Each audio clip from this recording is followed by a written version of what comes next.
The summer of 1599 was no ordinary season in Madrid. The sun bore down mercilessly on the stone walls of the Alcazar, turning its courtyards into heat traps and its gardens into shimmering mirages. In a high chamber facing the dusty streets, Infanta Isabel Clara Eugenia stood by an open window. Even in the shade, the air felt heavy, like the weight of the years she had lived under her father's watchful, calculating eye.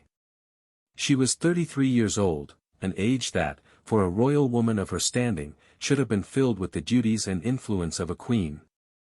Yet she had never married.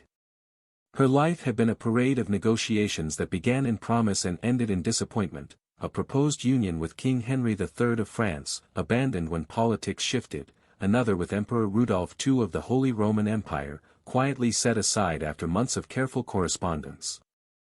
There had been whispers of matches with Italian dukes, Austrian archdukes, and even a fleeting suggestion of an English alliance. Each plan collapsed under the weight of rivalries, religious differences, or her father's relentless caution. It was not for lack of beauty or intellect. In the courts of Europe, Isabel's name was spoken with respect. She had her father's sharp mind for politics and her mother's poise, but she also carried something rarer, a reputation for resolve. Yet, in the court of Philip II, even resolve had to bow before the chessboard of dynastic strategy. On that hot morning, the streets below bustled with merchants and laborers darting between shadows, their movements a silent reminder of how different her life was from theirs.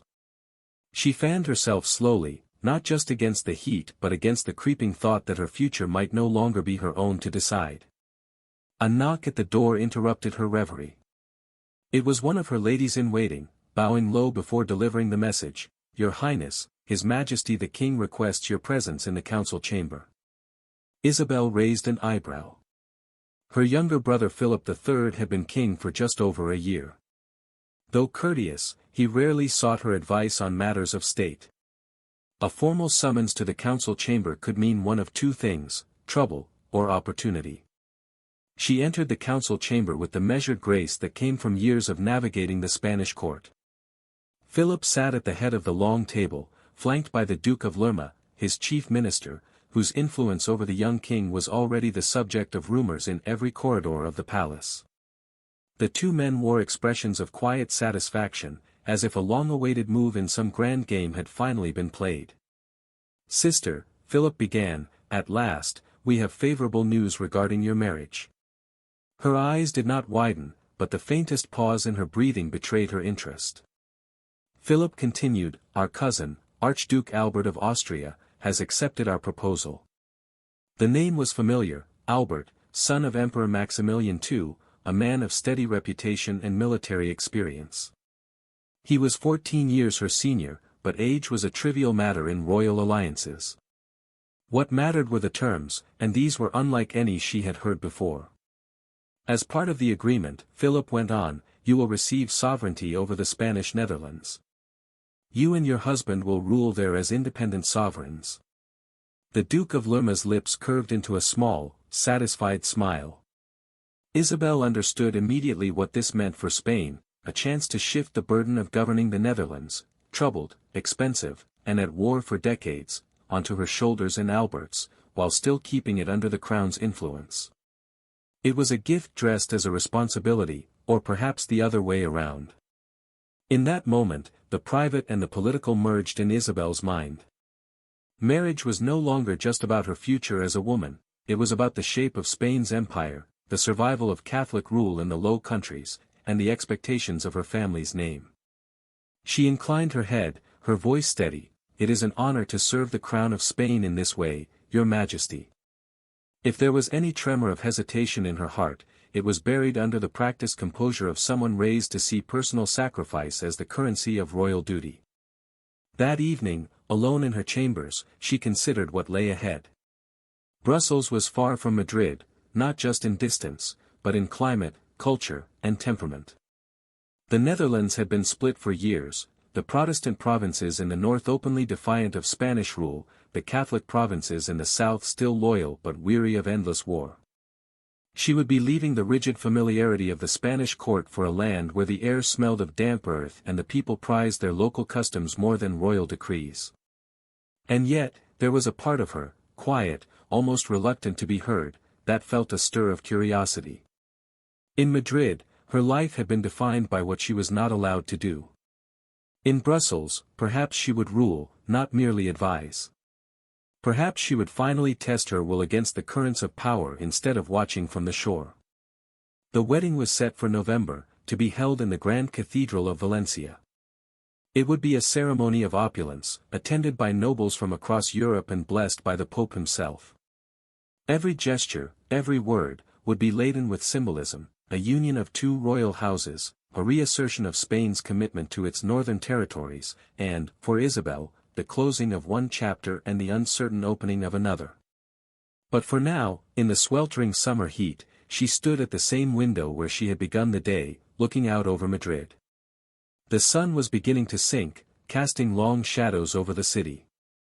She thought about the roads that would carry her away from here, the dusty plains of Castile, the cold passes of the Pyrenees, the winding waterways of the Low Countries.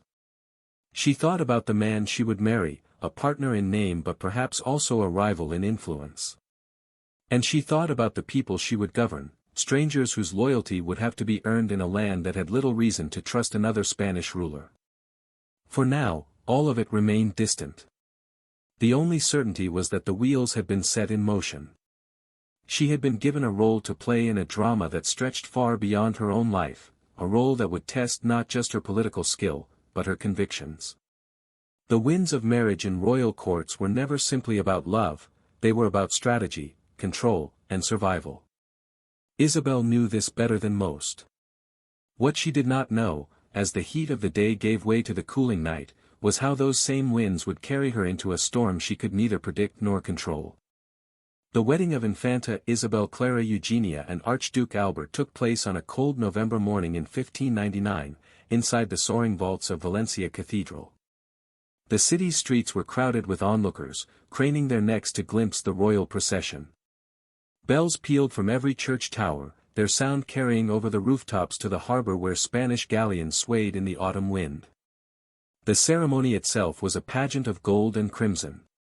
The Infanta stood beside her groom beneath an altar adorned with fresh white lilies, her dark velvet gown heavy with embroidery, the stiff lace ruff framing her face like the petals of a rare flower. Pope Clement VIII, in a gesture of extraordinary formality, had sent his personal blessing and representatives to preside over the marriage. The union was more than the joining of two people, it was a public declaration of Spain's continued stake in the Low Countries. In the days that followed, feasts and entertainments filled the hours, but Isabel's mind was already moving ahead. Brussels was not merely a new home, it was a seat of power, a place where she and Albert would rule as near equals, something rare for a royal woman. She had been trained for governance by her father in Madrid, absorbing lessons in diplomacy and statecraft alongside the unspoken understanding that her will would always be subordinate to his. Now, for the first time, she would be far from his shadow. Winter passed quickly, preparations underway for the journey north. By the spring of 1600, their household was ready to depart. The journey would take them across a Europe still trembling from the aftershocks of religious wars. Between Spain and the Netherlands lay not just mountains and rivers, but shifting lines of loyalty and power. They traveled first through the dry plateaus of Castile, where the wind swept over endless wheat fields and stone villages huddled against the cold. At each stop, local dignitaries greeted them with gifts, embroidered banners, baskets of preserved fruits, bottles of strong wine. Isabel accepted each offering with the same measured courtesy, her mind cataloguing every detail of these displays of loyalty. Crossing the Pyrenees was a different challenge. The passes were still laced with snow, the air thin and sharp in the lungs. Mules carried the heavier trunks while the royal entourage wound slowly upward, the path sometimes narrowing to a ledge with only a cliff on one side. At night, they stayed in fortified inns, their windows shuttered against the mountain winds. Albert, experienced in military campaigns, took these hardships in stride. Isabel bore them in silence, though her ladies whispered about the cold and the damp that crept into their bones. Beyond the mountains lay France, where the roads broadened and the countryside softened into gentle hills. Here, the air was warmer, the markets more colorful. The towns they passed through were a mix of French and Flemish influence, the churches tall and narrow, their spires catching the light. Isabel noted the differences in architecture, the scents from the bakeries, the way the people spoke with a certain briskness. It was somewhere in the borderlands that Isabel first encountered the customs of the Flemish in earnest. In one market town, she noticed large wooden tubs set out in the square, filled with steaming water. People of all ages queued to bathe, chatting and laughing as they waited. One of her Spanish ladies, Dona Ana de Mendoza, leaned close and murmured in disapproval. "They drink more beer than water here, Highness, and they bathe far too often, even in winter. It cannot be healthy." Isabel's eyes followed the scene for a moment before she replied, "Every land has its customs, Dona Ana. They will soon be our subjects, and we must understand them if we are to govern them well." That comment earned her a thoughtful glance from Albert, who rode beside her. He said nothing, but the exchange had not gone unnoticed. The closer they came to Brussels, the more the roads filled with travelers, merchants leading carts piled with goods, farmers driving herds of cattle, soldiers marching in loose formations. In the villages, word of their approach spread quickly. Children ran ahead to announce the arrival of the archdukes, church bells rang, townspeople hung garlands and banners from their windows. In April, the city of Brussels greeted them with a spectacle worthy of an imperial coronation. Triumphal arches spanned the main avenues, painted with scenes from Spanish victories and inscribed with Latin verses. Musicians lined the streets, their trumpets and drums echoing off the stone facades. Citizens threw flowers in the couple's path, the petals carpeting the cobblestones in white and red. Yet beneath the outward celebration, Isabel sensed a current of unease. She had learned to read such undercurrents in Madrid, where smiling faces often hid sharp intentions. The Netherlands was a fractured land. Protestant provinces in the north had been in open rebellion for decades, supported by England and France. The Catholic South still recognized Spanish authority, but even here, war had drained coffers and exhausted patience. The first formal council meeting made the situation plain. The treasury was nearly empty. The army was underpaid and demoralized. Trade along the rivers was disrupted by constant skirmishes. Albert, with the practical air of a soldier, proposed what seemed obvious to him. "We must seek peace with the United Provinces. Spain cannot keep bleeding for these lands." Isabel, recalling her father's distrust of compromise, was less certain. Peace was desirable, yes, but not at the cost of honor or authority. Still, she listened, weighing the political reality against the ideals she had been raised to defend. It was a balance she would struggle with again and again in the years to come. That night, as the celebrations in the city echoed into the early hours, Isabel walked alone in the palace gardens. The air smelled of damp earth and blooming tulips, a sharp contrast to the dry, perfumed courtyards of Madrid. She could hear water moving through a stone channel nearby, the sound soft but insistent. It struck her then that in this land, water was not only a source of life, it was also a source of power. Whoever controlled it would shape the fate of cities, armies, and markets. In the months ahead, that thought would grow into a conviction, one that would define her rule as much as her lineage did. But for now, she stood in the moonlit garden, listening to the water's unending flow, unaware of how it would one day rise against her. The cheers of Brussels had barely faded before the weight of reality settled over the new rulers. The grand arches, the flower-strewn streets, and the music were a veneer, a city's polite welcome to those who would now decide its fate. Behind the banners and garlands, the streets bore the marks of long hardship, shutters that had not been repainted in years, merchants whose stalls offered fewer wares than the city's reputation promised, and the quiet, watchful eyes of people who had learned to expect more from their leaders than fine words. Within weeks, Isabel and Albert were seated in the council chamber of the Coudenberg Palace, a long, wood-paneled hall whose tall windows overlooked the gardens. Around the table sat advisors from both Spain and the Low Countries, men whose loyalty was often as divided as the territories they served. Ledgers were brought in, their ink-stained pages revealing a picture no ceremony could disguise. The treasury was depleted. The war with the northern provinces, those Protestant rebels who called themselves the United Provinces, had drained resources for over 30 years. The Spanish army stationed in the Low Countries had gone months without full pay, its morale sinking with every delayed payment. Trade along the great rivers was erratic. Some days barges arrived full of goods, other days the docks were quiet, blocked by skirmishes or rebel raids. Albert, with the directness of a soldier, laid out his thinking. We cannot win this war by force alone. Our coffers are empty, our soldiers weary. The United Provinces have the backing of England and France, we bleed ourselves for each mile of ground gained. Peace is the only way to restore these lands. Isabel listened without interrupting. Her father, Philip II, had drilled into her a deep suspicion of compromise. Peace, in his eyes, was only acceptable if it came on the terms of the crown, without conceding sovereignty. But she also knew that ruling here meant adapting to a political landscape more tangled than the court in Madrid.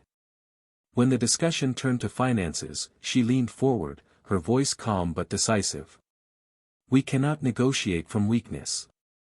If we seek peace, it must be honorable, and we must strengthen our position first.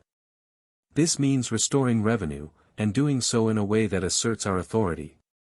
Her gaze moved to the map spread across the table, webs of rivers and canals that crisscrossed the southern provinces. She had already noticed how the life of these lands was bound to its waterways. Goods moved by boat faster than by any road, farms depended on controlled flooding, cities kept their drinking water clean, or not, through complex systems of channels and sluices. Water, she said finally, is life here. Whoever controls it controls trade, harvests, and health. We should review the taxes and establish regulations for its use. The room shifted uneasily. Count Mansfeld, a seasoned Flemish advisor with graying hair and a voice worn by years of command, spoke first. Highness, water is near sacred to the people here. Restricting it could provoke unrest. Isabel met his eyes steadily. I do not speak of restrictions for their own sake, Count. I speak of order. A license system for the use of waterways, fees on watermills, and regulations for river trade. The people will understand when they see the revenues improve our defenses and our cities. The Duke of Lerma, back in Madrid, would have approved. It was a solution that required no foreign loans, no risky military gamble, only the imposition of structure and the expectation of obedience. Within months, Isabel's vision became law. Licenses were issued to mill owners, tolls were established at key river crossings, merchants paid fees to move their goods along the canals. The revenues began to flow, and with them came the first signs of financial recovery. Soldiers received their back pay. Supplies reached garrisons that had nearly run out of powder. But there was another current, quieter and more dangerous, moving beneath the surface. Merchants grumbled at the tolls that cut into their profits. Farmers, already squeezed by poor harvests, resented the fees for irrigation channels their families had used freely for generations. Even city dwellers, who relied on public fountains and well-kept canals, noticed the change in how water was managed. Albert saw it too. One evening, as they walked in the palace gardens, he spoke plainly. These measures give us strength in the short term, but resentment grows. I have heard it in the markets, in the taverns.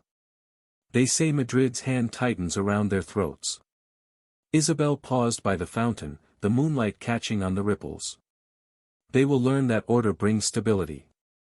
It is better they fear us now than rise against us later. It was a philosophy inherited from her father, power was not given, it was asserted. And if the choice came between being loved and being feared, a ruler could not afford to choose the weaker path. The first real test came with the war's continuing demands. Though revenues had improved, the military situation remained difficult. Albert brought in a new commander, Ambrogio Spinola, a Genoese general with both wealth and skill.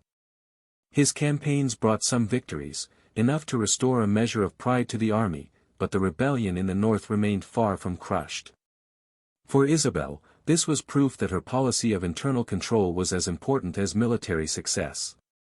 Every decree about water, every toll collected, was another brick in the wall that kept their authority intact.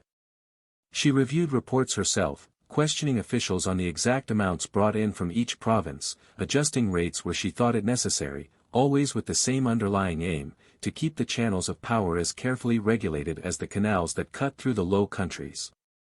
Yet the same thought that had struck her on that first night in Brussels sometimes returned unbidden: water never truly stops. It can be diverted, slowed, redirected, but it will find its way. She dismissed it as an idle metaphor, the kind of poetic musing that had no place in statecraft. Still, as the seasons turned, and the spring rains swelled the rivers, she noticed the way the canals overflowed despite the engineers' best efforts, flooding fields and washing away roads. It was a reminder that even the most careful control had its limits. For now, though, her system held. The coffers were fuller. The army was stronger. And in the council chamber, her word carried as much weight as Albert's, sometimes more. It was a balance she intended to keep, certain that only a firm grip on the resources of the land could secure their rule in the years ahead. What she could not yet see was how the very element she sought to control would one day become the instrument of her undoing. The first years of Isabel Clara Eugenia's rule in the Spanish Netherlands brought a fragile sense of stability. The treasury was healthier than it had been in decades, soldiers were finally paid, and the administration ran with a precision that bore her unmistakable stamp. But stability in the Low Countries was like a thin layer of ice, appearing solid from above, yet always threatening to crack beneath the weight of events. In the year 1605, nature struck the first blow. It began as a dry spring. Farmers noted it in the fields, plowed soil turning to dust in their hands, riverbanks receding to reveal patches of cracked mud. By midsummer, it was clear this was no ordinary season. The rains had failed. Streams that had once run briskly now trickled sluggishly through the countryside.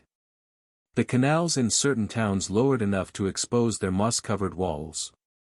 In cities dependent on flowing water for drinking, sanitation, and industry, the shortage was felt almost immediately. Brewers, whose trade relied on clean water to make beer, found themselves rationed. Millers complained that low water levels slowed the grinding of grain. Households began storing whatever they could in barrels, filling them at public fountains in the early hours before supplies ran short. For Isabel, the drought was both a challenge and a test of her policies. The system of licenses and tolls she had established was built on the assumption of abundance. Now, scarcity made those regulations more contentious. When fees were applied to already limited water, resentment deepened quickly. The first unrest came from Ghent. The city's brewers, organized into powerful guilds, sent formal petitions demanding the suspension of water taxes during the drought. Isabel's council considered the request, but she rejected it outright. To yield, she argued, would invite further demands and weaken the authority of the crown. By August, the petitions had turned into protests. Breweries refused to pay their dues, taverns closed their doors in symbolic defiance. Crowds gathered in the streets, chanting slogans against Spanish greed and the tyranny of water. When city officials attempted to enforce payment, stones were thrown. Soldiers were called in.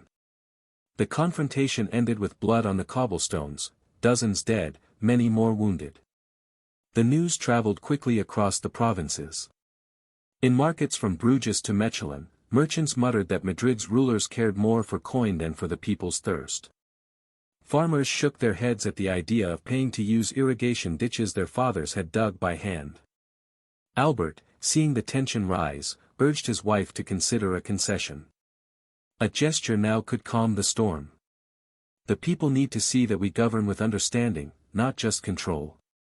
But Isabel was unmoved. Once you give ground, they will take more.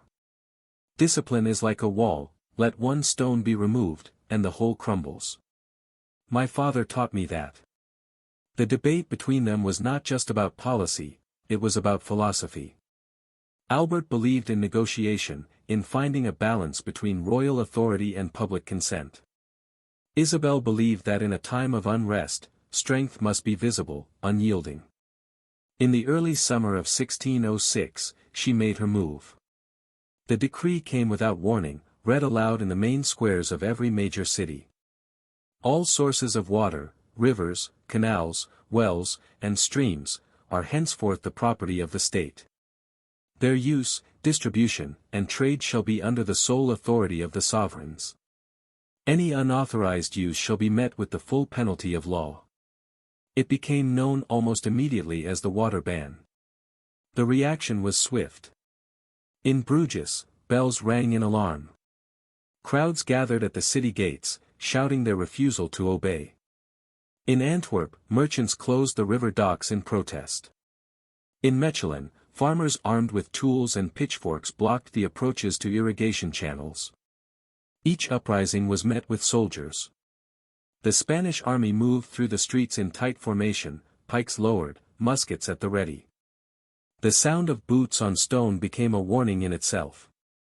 Skirmishes left more bodies in the gutters. By autumn, the ban was enforced in every province still loyal to Spain, but at a cost. The countryside simmered with anger. People complied because they feared the consequences of resistance, not because they believed in the justice of the law. In the council chamber, Albert pressed again for moderation.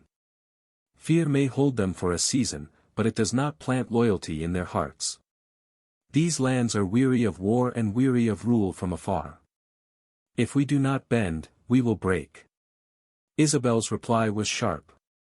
Authority must be preserved at any cost. Better they curse my name than challenge my rule. Even among their closest advisers, a quiet division emerged, those who aligned with Albert's conciliatory stance, and those who saw Isabel's iron resolve as the only thing keeping the provinces from falling apart completely. For Isabel, the water ban was more than a policy, it was a statement. It declared that resources vital to life itself were not beyond the reach of sovereign power. In her mind, control of water was control of the land was survival. Yet in the marketplaces and taverns, another narrative was taking hold. The ban was spoken of not as protection, but as theft. People whispered that God would punish those who tried to claim dominion over what he had given freely. Some went further, predicting that water itself would turn against the Empress. Isabel dismissed such talk as superstition. But she could not dismiss the strain it placed on her relationship with Albert. Their conversations grew shorter, their disagreements more frequent. In public, they still appeared united, but behind closed doors, the rift widened. The drought eased slightly by the year's end, but the damage was done. Trust had been eroded, replaced by a brittle obedience. The rivers flowed again, but the air in Brussels remained heavy, not with the dust of summer, but with the memory of what had been taken. And though she did not yet know it, the decree she had signed that summer, the law that placed every drop of water in her realm under her seal, would not only define her reign, but one day return to her in the most unexpected and devastating way. By the time the year 1607 dawned, Isabel Clara Eugenia had become the unmistakable face of authority in the Spanish Netherlands. Her decrees bore her firm signature, her policies shaped the daily lives of subjects, and even her husband, Archduke Albert, often deferred to her judgment. To many at court, she seemed unshakable, a woman forged in the discipline of Madrid, who carried the weight of empire without faltering. But power has a way of exacting its own price, and Isabel's reckoning began quietly, with a blemish no larger than a coin. One afternoon, while reviewing correspondence from Antwerp, she noticed a small rash on her forearm. It appeared reddish and irritated, nothing that a court physician would find unusual. The royal doctors examined it and prescribed the most common remedy of the age, an ointment made with mercury. Such treatments were part of the medical orthodoxy of the Spanish court, endorsed by physicians from Seville to Naples. Isabel accepted it without hesitation. The ointment burned at first, then soothed. For a few days, the rash seemed to fade. But by the end of the week, new pustules emerged on her neck, her arms, and her hands. The itching was unbearable. Still, she kept her composure, instructing her ladies-in-waiting to wrap her arms with fresh bandages and assure visitors that the ailment was nothing more than the damp climate of Brussels affecting her health. Privately, she suffered. The mercury ointments, reapplied with dutiful persistence, poisoned her skin further. Instead of healing, the lesions multiplied. The sores refused to close, and her strength waned. At the same time, the effects of her water ban were rippling outward. With rivers under state control, sanitation faltered. Waste disposal systems that depended on free-flowing water stagnated, and diseases crept into the cities. Merchants found their trade collapsing under heavy tolls.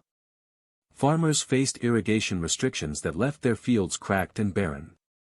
The land itself seemed to mirror the decline of its sovereign. Albert watched the transformation of his wife with growing alarm. She, once the most commanding presence in any chamber, now withdrew from public audiences, claiming fatigue. Rumors began to spread. In taverns, whispers circulated that the Empress was cursed. Some said it was divine punishment for daring to claim dominion over water. Others claimed she was being eaten alive by invisible worms sent by God's hand. Albert sought answers beyond the palace walls. He consulted physicians from Flanders, men trained in the latest methods of natural philosophy. They urged him to abandon the mercury treatments and to cleanse Isabel's body with fresh water and herbs. To their minds, hygiene was as essential as medicine. But Isabel rejected them outright. "No Flemish doctor will touch me," she told her closest attendant, Dona Sancha de Tovar. "Their advice has already brought misfortune with their endless talk of compromise with rebels. Why should I trust their remedies now?" In her mind, politics and illness fused into a single battlefront. The Flemish, to her, were not merely subjects, they were adversaries whose resistance had already cost Spain dearly. Accepting their doctors was, in her eyes, another act of surrender. The strain between Isabel and Albert deepened. He was convinced that peace was the only salvation for their realm. Secret negotiations with the Dutch rebels began in earnest under his authority. To Albert, the rebellion could not be crushed without bankrupting their rule completely. To Isabel, peace on the rebels' terms was unthinkable. When she learned of the talks, her fury nearly broke through her usually measured composure. "You have betrayed our authority," she accused. "No peace is better than a dishonorable peace." Albert, uncharacteristically blunt, replied. "The true betrayal would be letting stubbornness destroy what remains. Water flows, Isabel. It cannot be held back forever by decrees." Those words stung more than she admitted. They echoed in her mind at night as she lay awake, scratching at the sores that refused to heal. By spring, her condition had worsened so dramatically that the palace could no longer conceal it. Her once pale face, celebrated in portraits, was swollen and mottled. Her arms, swathed in linen, trembled as she lifted even a quill. Servants noted the smell emanating from her chambers, masked only with perfumes and incense. Courtiers, once eager for her counsel, grew cautious, whispering behind closed doors that the Empress was fading. And as her body weakened, so too did her influence. Albert's hand grew firmer in council, pressing forward with peace talks that Isabel opposed. Ambrogio Spinola, the Genoese general she had supported, continued his campaigns, but Albert's circle now guided his orders more than Isabel's decrees. Her illness was becoming more than a private battle, it was a political turning point. Each morning, Dona Sancha applied the ointments and bandages with quiet devotion, her face betraying nothing. Behind the thick curtains of Isabel's chamber, a different reality unfolded from the image projected outside. Pustules festered, lesions oozed, and beneath the skin, something seemed to crawl. Isabel would not allow herself to cry out, but sometimes her clenched jaw betrayed the agony. The whispers in Brussels grew darker. Some swore they had seen worms beneath her bandages. Others claimed the water itself had risen in rebellion, turning against the sovereign who had sought to command it. To the common people, the Empress had become a living parable, proof that no ruler, however powerful, could defy the natural order without consequence. Albert tried again to bring Flemish doctors to her bedside. One name was mentioned repeatedly, Jan Baptist van Helmont, a physician and chemist known for his innovative approach to medicine. But Isabel refused. She trusted only her Spanish attendants, only the remedies she had known since childhood. The irony was merciless. In a land defined by water, she was now trapped in a body ravaged by the absence of it, too proud to accept the very element that could cleanse her wounds, too fearful of yielding control to those she distrusted. By the summer of 1607, her absence from public life was impossible to ignore. She no longer attended Mass in the Grand Cathedral, no longer received visiting envoys. When foreign ambassadors inquired about her health, Albert offered polite reassurances, but the truth was written in his weary face. The sovereign who had once stood so firmly at his side was vanishing before his eyes. The water ban still held. The tolls were still collected. But Isabel herself was now a figure hidden in shadows, the power she had wielded slipping into Albert's hands, even as his heart ached to see her suffer. What no one yet realized was that her illness was not simply a personal tragedy. It was becoming a mirror of her reign itself, authority enforced through control, festering beneath the surface, waiting for the moment when the truth could no longer be concealed. And soon, that moment would come. By early 1608, the whispers in Brussels could no longer be silenced. The Empress who had once commanded armies and dictated decrees was now seen only in rumor and shadow. Courtiers spoke of her in hushed tones, servants crossed themselves when passing her chamber doors, and the people in the streets wove stories that blurred fact with superstition. Inside the heavy walls of Coudenberg Palace, Isabel Clara Eugenia endured her decline with a mixture of pride and torment. Her body, once robust with the discipline of Spanish austerity, had become a prison. The rashes that began so innocently had festered into grotesque sores. Beneath the bandages, her flesh seemed alive with movement. She felt it in the silence of the night, the crawling, the gnawing, the sickening sensation that something inside her skin was feeding where she could not see. The mercury ointments, which she had insisted upon, had only worsened her condition. Her ladies, obedient to her will, continued applying them daily, though the fumes hung in the chamber like a metallic ghost. Albert could bear it no longer. Watching his wife suffer while the Netherlands teetered on the edge of collapse was more than any husband, or ruler, could endure. He summoned Jan Baptist van Helmont, the Flemish physician whispered to be the most capable doctor of his age. When van Helmont heard the symptoms described, his face darkened. "This is myiasis," he told Albert in private. "A parasitic infestation. The larvae of flies, burrowing into her wounds. It is serious, but not hopeless, if we act swiftly." The treatment he prescribed was as clear as it was bitterly ironic: the wounds must be cleansed with fresh water and herbs. The mercury ointments, the very symbol of Spanish medicine's rigid orthodoxy, must be abandoned at once. Albert clenched his jaw. And how does such an illness take hold in one so carefully attended? Van Helmont hesitated. Then, with quiet honesty, he replied. "It often comes when hygiene is neglected, when wounds are left unwashed. Water is the surest prevention." The irony landed like a hammer blow. Isabel, who had claimed dominion over water, who had decreed its every use and banned its free flow, was now undone by the very absence of it. That night, Albert entered her chamber with Van Helmont and 2 assistants. The Empress, veiled in shadow, lifted her head slowly as they approached.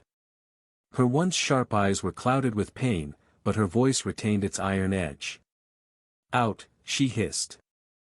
"I will not be touched by Flemish charlatans." Albert, who so rarely raised his voice against her, spoke with uncharacteristic authority. "This is no longer a matter of pride, Isabel. It is life or death. You will accept treatment." The word struck her harder than she expected. For years, she had commanded him, steered him, overshadowed him. Now he stood firm, not as the deferential consort, but as a ruler desperate to save his realm and his wife. After a long silence, she gave a single condition: the physicians would be allowed to treat her, but only in the presence of her Spanish ladies, so no rumor of humiliation could spread. The examination was gruesome. Van Helmont pulled away the bandages to reveal skin blistered and raw, teeming with larvae. The assistants recoiled, but Van Helmont steadied his hands. "Highness," he said as gently as possible, "these creatures feed on your living flesh. We must remove them and wash the wounds with clean water and herbs." At the word water, Isabel's composure cracked. Her face paled.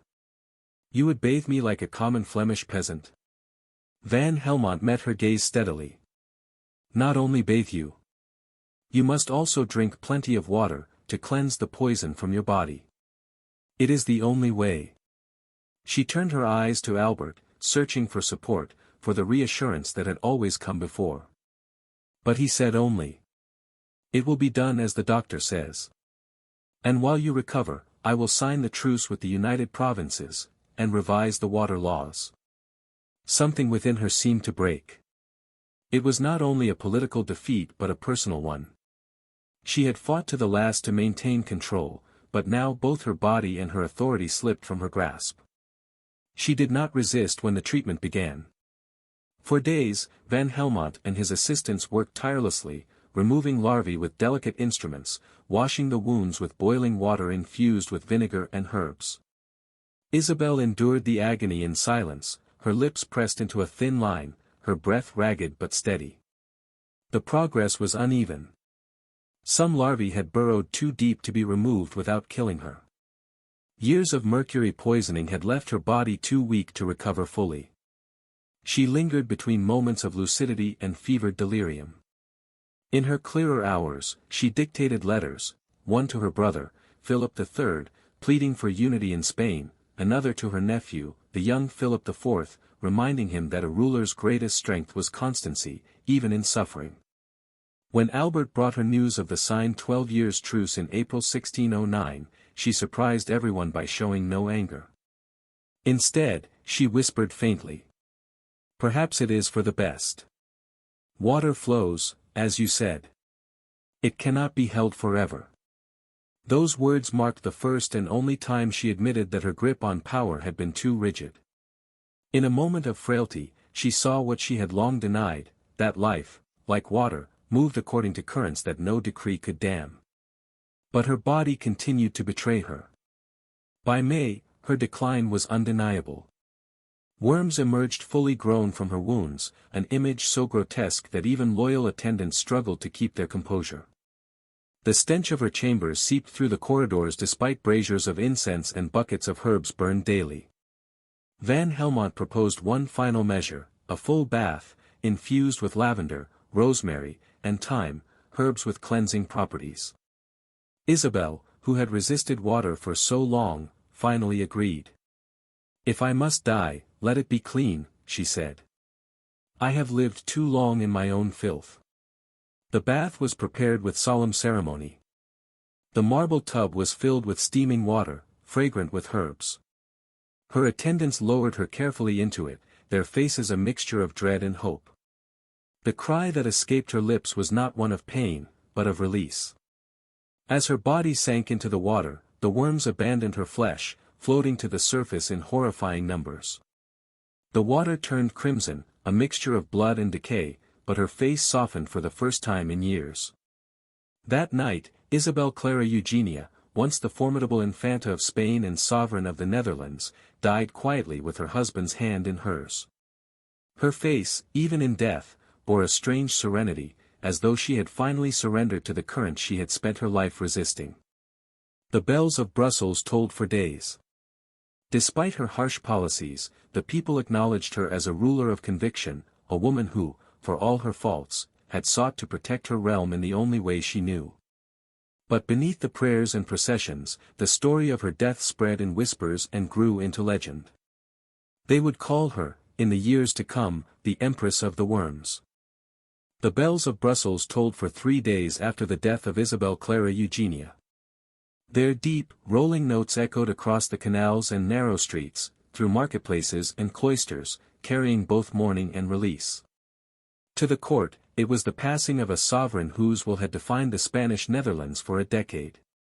To the people, it was the closing of a chapter filled with both severity and contradiction. Her body was prepared according to Spanish tradition. Court attendants washed her carefully, wrapped her in fine linen, and placed her in a coffin draped with the Habsburg arms. The truth of her illness, her body consumed by parasitic worms, was never spoken aloud in official accounts. Instead, the chronicles noted only a long and grievous sickness, leaving the details to circulate in whispers among the common folk. The funeral procession wound through Brussels to the Cathedral of St. Gudula. Citizens lined the streets, many silent, some openly weeping, others whispering the darker stories that had already begun to take on a life of their own. The Archbishop's eulogy struck a careful balance, acknowledging her stern policies while framing her reign as one of conviction. He spoke words that would echo far beyond the ceremony. The Empress Isabel Clara Eugenia teaches us that power, like water, must flow freely to give life. When we seek to hoard it, we corrupt it, and ourselves. For days afterward, rain fell steadily over the city. The fountains ran full, the canals overflowed, and the people whispered that the heavens themselves had chosen to cleanse Brussels, washing away both her reign and the suffering that had marked its end. By 1621, 12 years had passed since Isabel's death. Brussels had changed. The canals, once restricted by her decrees, now flowed openly again. Public fountains, restored to their original purpose, had become bustling centers of daily life.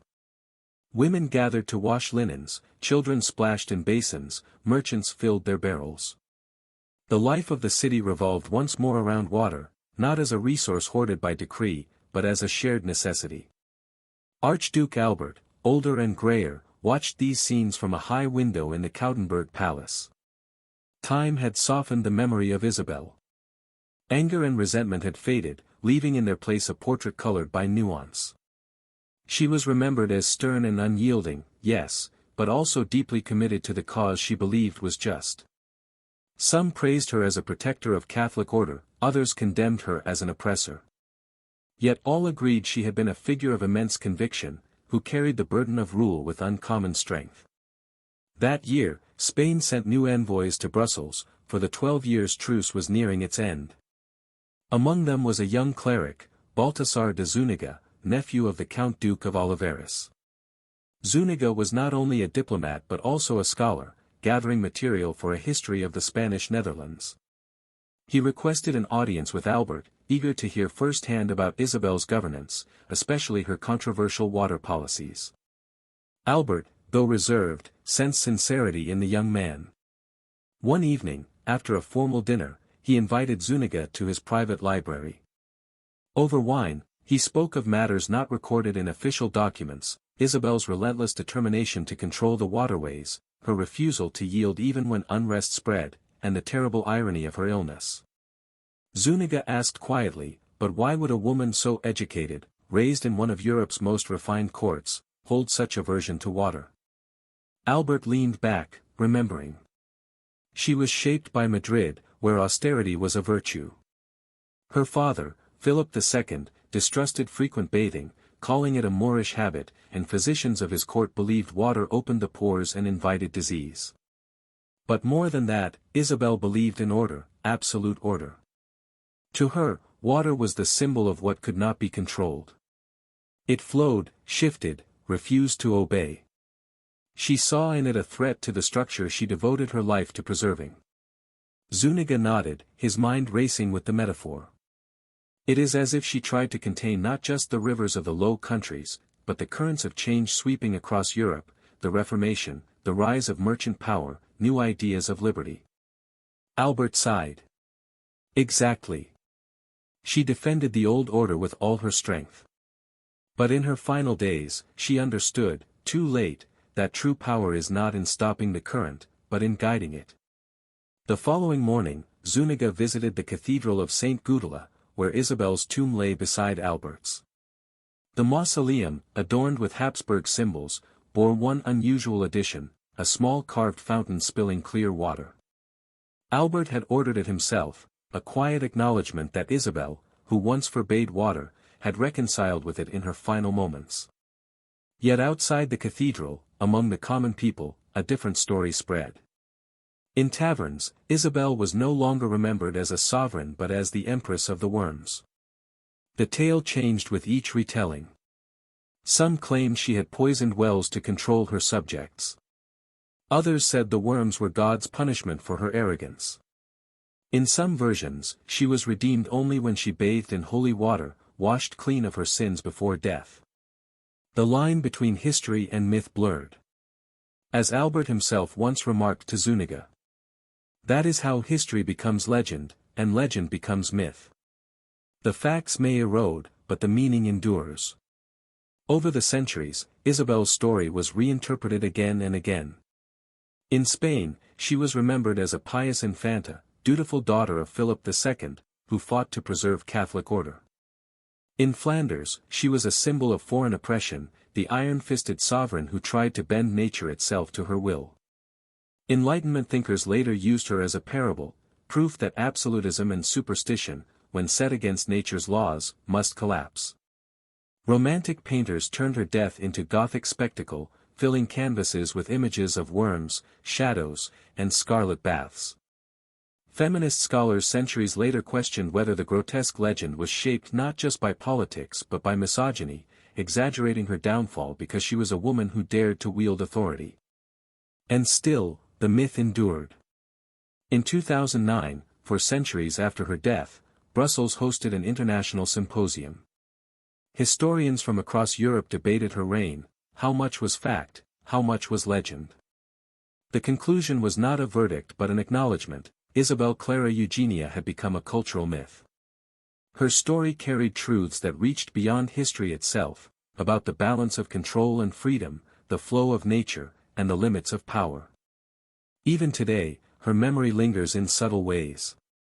In the dialect of Brussels, to say someone has the Empress's worms is to mean they suffer from their own obstinacy, eaten away by their refusal to adapt. To forbid water means to attempt the impossible, to stand against forces that cannot be held back.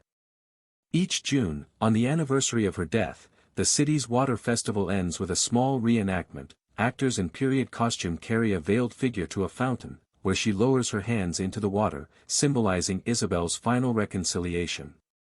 Crowds gather, children laugh, coins are tossed into the basin. The legend, like water, still flows. And so, from the hot summer of Madrid in 1599 to the rainy streets of Brussels centuries later, the story of Isabel Clara Eugenia lives on. A ruler who tried to command water, only to discover in her final hours that water commands us all.